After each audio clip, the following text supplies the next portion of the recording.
beautiful long biography here, and I'll try to summarize it for you. Basically, he got into the Army Air Corps in 1943 and thought he was going to be a high-altitude fighter pilot escorting bombers and so on. But they decided that they needed some ground support pilots, and he wound up being a low-altitude pilot and flying this wonderful Jug, this P-47. He missed the invasion on D-Day by 3 weeks, and that appeared to be more or less due to the inertia of the high command in moving personnel in. But he was involved from that 3 weeks after that, after the D-Day, and he was involved until the end of the Battle of Bulge, fought in every major battle.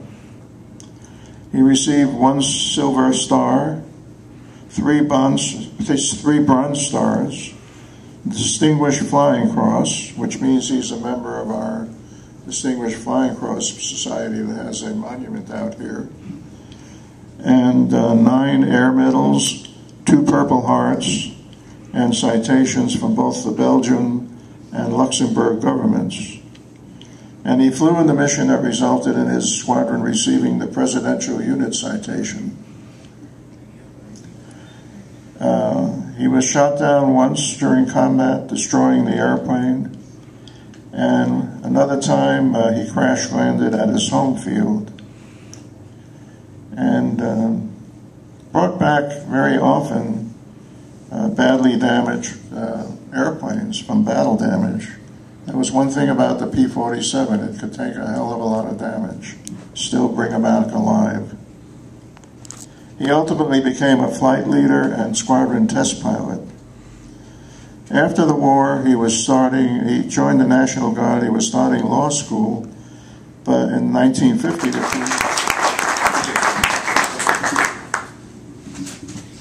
Well, good evening, ladies and gentlemen. I'm glad you could make it, and I hope I give you an interesting talk this evening. I think Oscar gave me a hell of an introduction. I don't know what I'm going to tell you now. Well, this is about the P-47, about the guys that flew it in the 9th Air Force. We were all trained in the States as high-altitude escort. We had guys from the 8th Fighter Command as training pilots for us, giving us the latest tactics. We'd ask them all about what was going on, how did they live, and the guy said, he said, you'll be living in a Tudor mansion, 6 or 8 of you. You'll bicycle to the field and fly your mission and go back home and get cleaned up and then come back and have dinner at the club, and the women will be there by that time, and you'll party all night long. And we couldn't wait to get over there. So when we arrived, we found that my entire class, there was 170 of us, we were all going to the 9th Air Force. We'd never heard of the 9th. So we get there, and we think, well, where's the airfield? You know, it was just out in the boonies, just open country, and there was some metal planking at the takeoff side, a few tents around, and that was it. The hell with this, we're going to go someplace else, you know. But that was our duty, and that's where we were stuck with it. And so that was it. So we started flying missions. But before I get to that, I want to give you a fast rundown on the development of the air arm that started out in the Army and ended up as a separate unit, because there's a lot of confusion in that. But we go back to about 1908, and the air couldn't see your hand in front of your face the next morning. So we went to briefing, which was customary every morning. And we saw this little blip on the map. You know? And, well, figured we can take care of that as soon as the weather clears.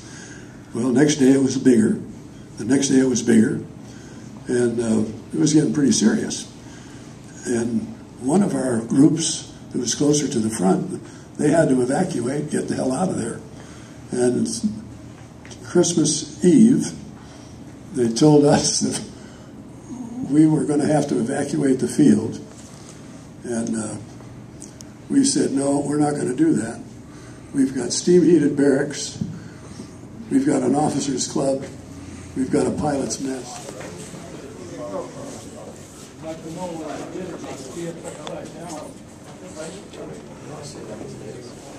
This one here really 5 months ahead. Yeah. I believe he says that one of the